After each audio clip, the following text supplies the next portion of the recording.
Assalamualaikum warahmatullahi wabarakatuh. Sahabatku dimanapun berada, semoga selalu sehat walafiat dan dimudahkan rezekinya, amin. Sahabat-sahabatku, ini sharing-sharing tentang tanaman pepaya. Jadi kalau tanaman pepaya ini semisal kok hujan terus menerus atau ndak henti-henti, bahkan nggak ada panas, itu agak kena pengaruh yaitu penyakit, sahabatku. Biasanya kalau hujan terus menerus, istilahnya tanpa ada angin dan ndak ada panas, sahabat-sahabatku, itu kena daun itu berontok atau menguning-menguning. Jadi itu perlu pengobatan pakai fungisida. Bahkan kalau pepaya ini kalau musim kemarau istilahnya aman-aman saja dari berontok. Jadi tetap enak kalau nggak ada hujan kalau pepaya. Jadi misalkan tanpa penyiraman agak jarak lama, di nggak ada hujan 10 hari baru disiram, itu malah lebih bagus. Bahkan kalau kemarau dipupuk apapun itu bisa dimakan oleh tanaman pepaya. Tapi kok semisal hujan terus menerus, bahkan tanahnya itu terlalu lembab dan akar yang di bawah itu kena air dan bisa membusuk, itu dipupuk agak rewel-rewel saja, kurang begitu menyenangkan atau kurang fungsi pupuk-pupuk itu, sahabatku. Jadi tetap enak, ada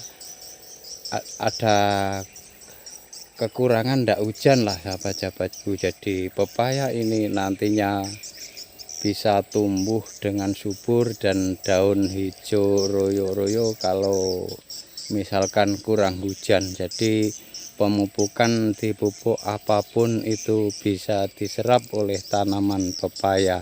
Tapi kok semisal hujan terus menerus, itu pemupukan itu kita harus hati-hati, dan biasanya itu dipupuk kurang bisa dimakan oleh tanaman pepaya.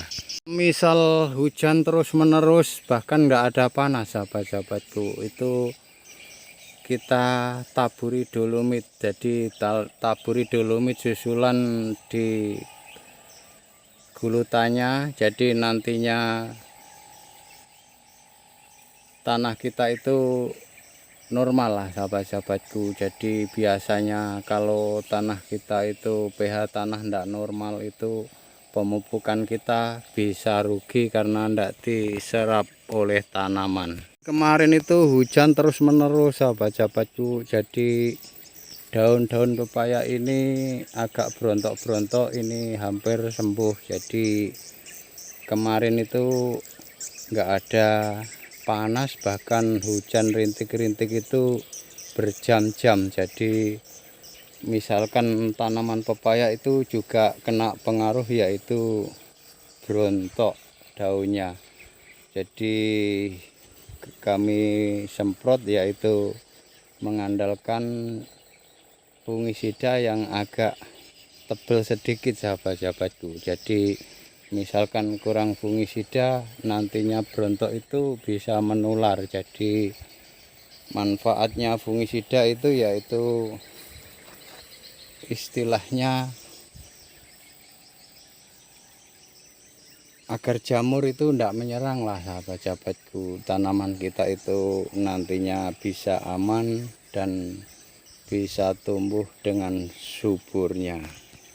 Sahabat-sahabatku dimanapun berada, jadi misalkan kita menanam pepaya, itu yang penting pemupukan. Jadi pemupukan istilahnya kalau ndak telat-telat itu buah sampai atas itu jadilah, sahabat-sahabatku. Jadi misalkan di bawah itu sudah dipetak-petik, di atasnya jadi lagi, jadi ada gantinya.